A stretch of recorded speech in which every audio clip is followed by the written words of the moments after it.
آپ صلی اللہ علیہ وسلم کی ایک حدیث ہے جس میں وہ کہتے ہیں کہ انسان کی سب سے بہتر کمائی اس کی اولاد ہے، اور جس طرح سے ہم دیکھتے ہیں کہ اس کی اولاد اس کے کام نہیں آئی۔ اگلی آیت کی طرف پڑھتے ہیں، آیت نمبر 3، سیصلیٰ نارا ذات لہب، کہ ابو لہب جہنم کی آگ میں جلایا جائے گا جو بھڑک رہی ہوگی، شعلے والی آگ ہوگی۔ اب ہم بڑھتے ہیں چوتھی آیت کی طرف جو ہے وَامْرَأَتُهُ حَمَّالَةَ الْحَطَبِ، اور اس آیت کا مطلب ہے کہ اس کی بیوی اپنے سر پر ایندھن اٹھائی ہوگی۔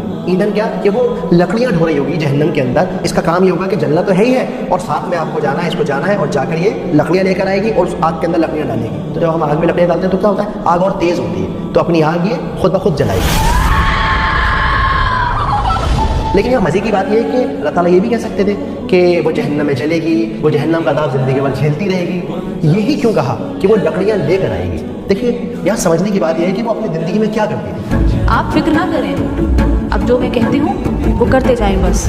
تو وہ اس دنیا میں اپنے ہسبینڈ کی نفرت کو فیول کرتی تھی، اس آگ کو بڑھانے میں اس کا ساتھ دیتی تھی۔ اسی وجہ سے اللہ سبحانہ و تعالیٰ نے آخرت میں اس کا عذاب میں رکھا ہے کہ جاؤ جا کے لکڑیاں اٹھا کے لے کے آؤ، ڈھو اپنے سر پہ اور اپنی آگ کو خود بھڑکاؤ۔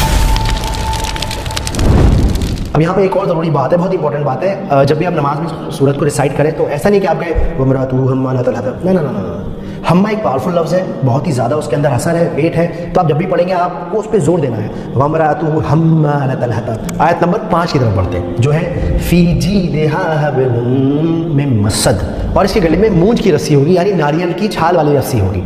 یہاں پر جیدیہا کا جو لفظ ہے، اس لفظ کا استعمال ہوتا ہے خوبصورت گردن کے لیے، ایسی گردن جو زیور سے لدی ہوئی ہو۔ کمال کی بات یہ ہے، مزے کی بات یہ ہے کہ رسی کا ذکر کیوں ہے اور گردن کا ذکر کیوں ہے؟ تو اس کے پیچھے کی بات یہ ہے کہ جمیل ایک خوبصورت سا اپنے گلے میں ہار پہنا کرتی تھی، وہ مکہ والوں سے کہتی تھی، اپنے نوکروں سے کہتی تھی، عام لوگوں سے کہتی تھی، میرے گلے کا یہ ہار میں اس کو دوں گی جو محمد کے خلاف کھڑا ہوگا، میرا ساتھ دے گا۔